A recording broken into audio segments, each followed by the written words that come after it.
Game changer మహా అయితే ఇంకో 2 నెలల్లో పూర్తవుతుందన్న నేపథ్యంలో 'రామ్ చరణ్ 16'కి ఏర్పాట్లు జరుగుతున్నాయి.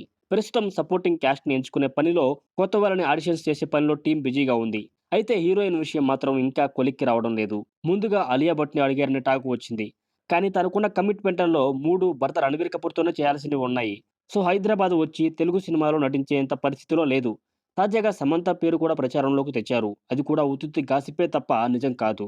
ఇక్కడ మెయిన్ సమస్య మరొకటుంది. ఈ మూవీ మొత్తం ఉత్తరాంధ్ర బ్యాక్‌డ్రాప్‌లో పక్కా పల్లెటూరు నేపథ్యంలో జరుగుతుంది. చరణ్‌కి స్లాంగ్ నేర్పించడానికి ప్రత్యేకంగా శిక్షణ సిద్ధం చేశారు. నేటివిటీ బలంగా ఉండడం కోసం ఆర్టిస్టులని అక్కడ వాళ్ళనే తీసుకునేలా ప్లానింగ్ చేసి ఆడిషన్స్ కూడా చేస్తున్నారు. అలాంటప్పుడు పూర్తి గ్లామర్ హీరోయిన్ సెట్ కాదు. పెర్ఫార్మెన్స్‌కి చాలా డిమాండ్ ఉంటుంది.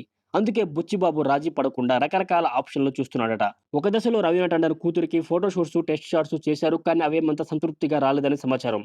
ఈ లెక్కన సాయి పల్లవి రేంజ్ ఆర్టిస్ట్ అయితే తప్ప బుచ్చిబాబు అన్వేషణ ఫలించదు. సో తనెలాగో అందుబాటులో లేదు. డేట్లు అడ్జస్ట్ చేయడం కష్టమే.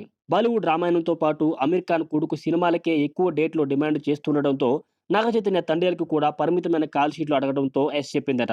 అయితే రీసెంట్‌గా జాహ్నవి కపూర్‌ని కూడా తీసుకుంటారని గాసిప్స్ వచ్చాయి. మరి ఫైనల్‌గా చరణ్, బుచ్చిబాబులు ఎవరిని ఎంచుకుంటారనేది సస్పెన్స్‌గానే ఉంది. రెగ్యులర్ షూటింగ్‌కి వెళ్ళబోయే ముందు పూర్తి వివరాలతో ఒక ప్రెస్ మీట్ పెట్టి డీటెయిల్స్ అన్నీ వెల్లడించే ఆలోచనలో టీమ్ ఉంది. కబడ్డీ నేపథ్యంలో పీరియడిక్ డ్రామాగా ఉంటుందని వినికిడి.